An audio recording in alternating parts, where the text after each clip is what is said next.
Comment avoir des blocs flexibles sur ta page web? On va styliser une classe conteneur. Donc pour ça, on va utiliser display flex pour avoir des blocs flexibles. On appelle ça les flexbox. Avec flex direction, on va préciser dans quel sens doivent être placés les éléments, soit en une ligne, soit via une colonne. On rajoute un petit background des familles pour voir mieux. Avec justify content, on va préciser comment on place nos éléments. Center nous permet d'afficher nos éléments au centre. Flex End nous permet d'afficher nos éléments à la fin, la valeur par défaut étant Flex Start. Pour avoir les éléments répartis de manière homogène, on utilise Space Between.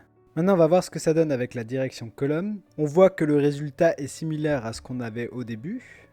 Par contre, si j'agrandis la hauteur de notre conteneur, on voit bien que les éléments sont répartis de manière homogène, mais dans la hauteur. Je remets la direction à row, et maintenant on va centrer verticalement nos éléments grâce à Align Items Center.